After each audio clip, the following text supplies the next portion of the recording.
Okay, hello. In this video, I actually want to do something a little bit different. I'm not going to be reviewing any books. I actually wanted to sort of share some advice and some tips that I have to become a better reader and to make reading a bigger part of your life. I know a lot of people do enjoy reading, and maybe you were a really avid reader as a child, but then as you got older, it became kind of less and less of a part of your life. And I know a lot of people are looking to get back into reading and to really enjoy it and to grow as readers, because I do think reading is an amazing hobby. I think every time that you read a book, it makes you a little bit smarter, and you can gain more perspective and learn about other people's experiences, and it just makes you a smarter and more creative and more knowledgeable person. So I obviously love reading, and I want to work on becoming a better reader myself, but I do want to just share some tips that have helped me with that and help me to really enjoy reading rather than see it as like a chore or something that needs to get done. So I have 10 tips for you guys.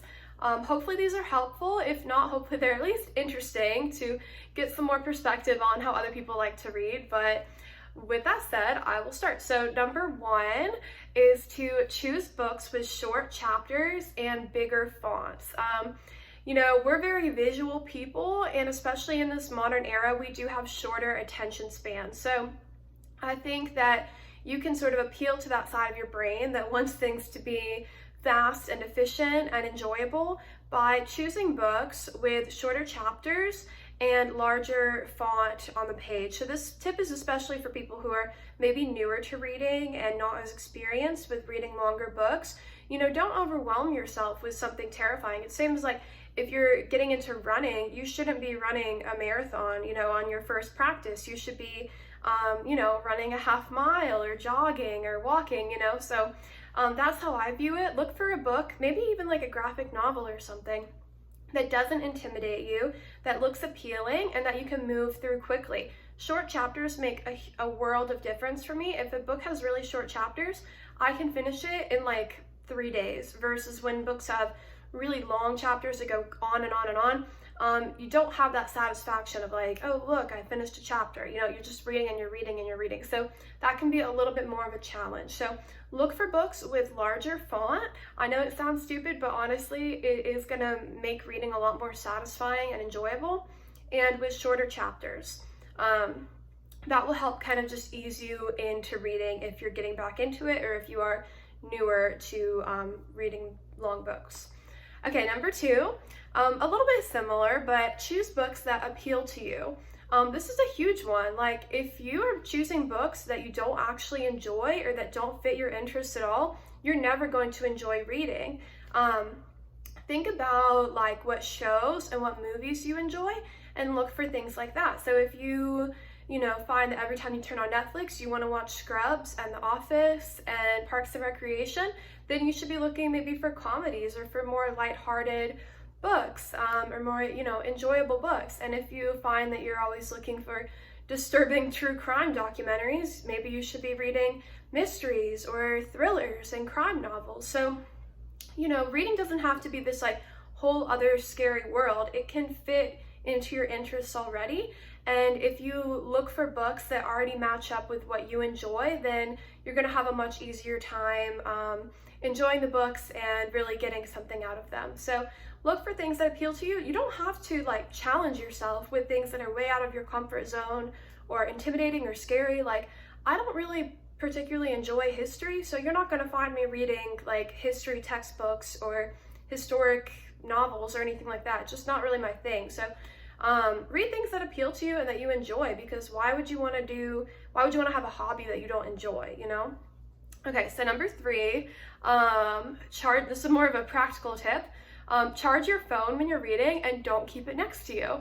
The phone is such a barrier for me for actually making progress in a book. So don't have your phone next to you, because you're going to be so tempted to check Instagram or start watching TikToks or surfing the web or whatever.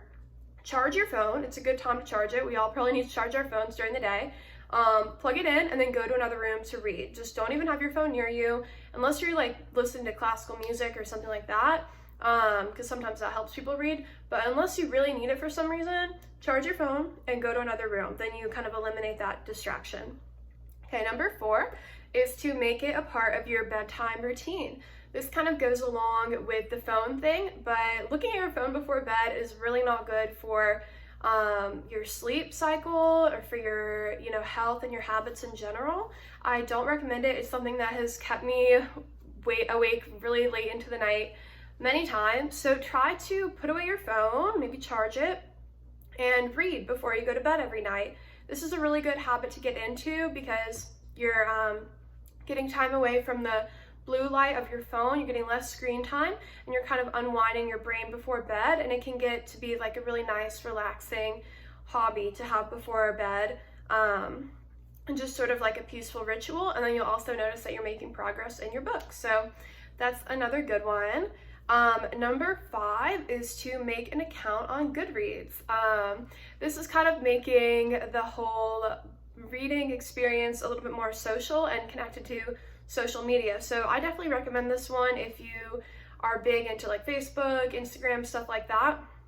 Goodreads is kind of like the social media for books. So you can find different books, mark that you want to read them, suggest them to people, mark what you look interested in, stuff like that. And then once you finish a book, you can rate and review it. So it's a good way to express your opinions, get your opinions out there, and then also connect with your friends, because you can hook it up to your Facebook and then see what your other friends are reading, see what they're interested in, make suggestions for them, stuff like that. So it kind of adds a social element to it. And then also you can learn about a lot of new books. Like I found a lot of books on Goodreads because I saw other people reading them or read other people's reviews. So I would definitely recommend getting an account on Goodreads as well. Number 6, don't treat books like chores.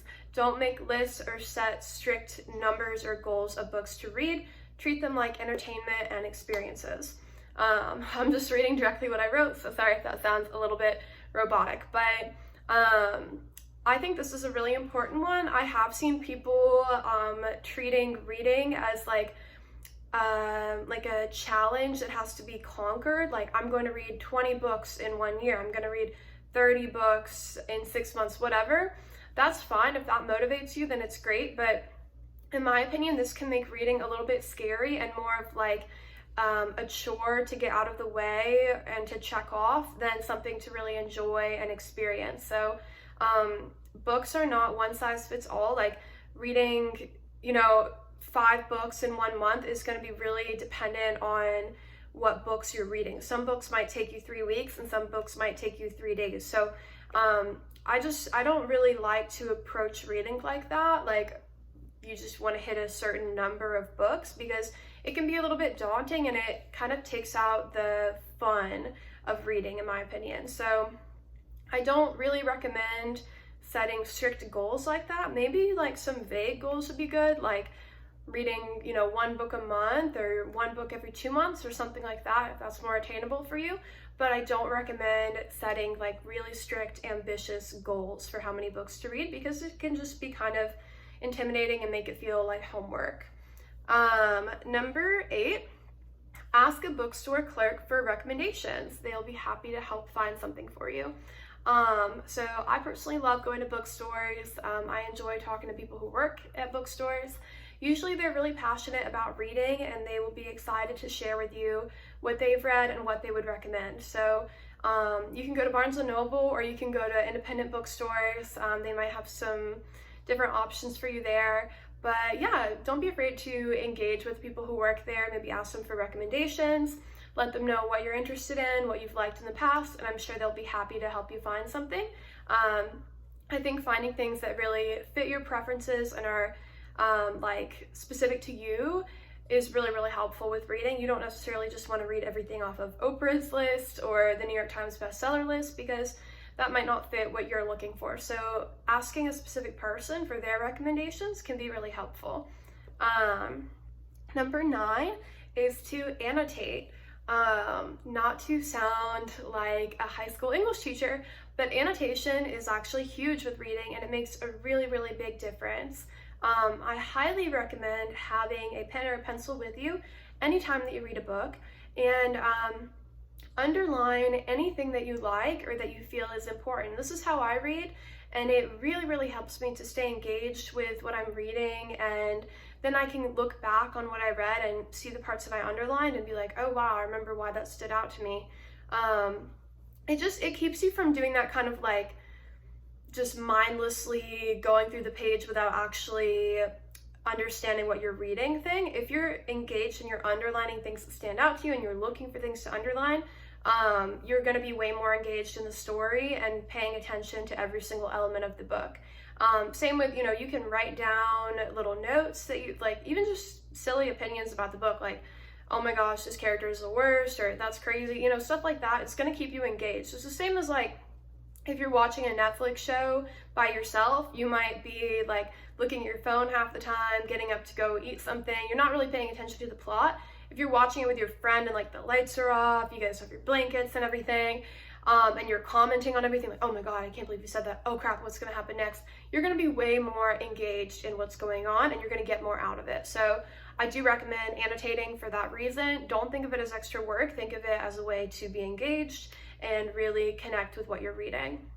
And then number 10, another sort of practical tip with reading is to have a nice, cozy environment when you do it. This is going to be a little bit different for everybody. I don't recommend reading in your bed too much. I mean, you can if it's before bed, like I mentioned earlier, but otherwise it's probably going to make you want to take a nap. I recommend getting up, getting on the couch, maybe get a blanket, light a candle, maybe go to a coffee shop if you do like to be surrounded by people when you read. Go to a library, go to a bookstore, something like that. Go somewhere different than you normally do, and just make it a really good, like, calm experience. So you don't want it to feel like a chore. You don't want it to feel like something that you have to do. Get like a nice cozy setting, get a little drink, and just have it be like nice time for yourself, because that's what reading is. It's self-improvement. You're learning things, and it's also entertainment. Like, if a book is good, then it should keep you enthralled and it should be fun to read. That's another one. This isn't one of my, I guess this is tip number 11. If you are really not enjoying a book and you hate it and it's like painful for you to read, just put it away. It's the same, like I keep comparing it to TV shows because it is kind of similar.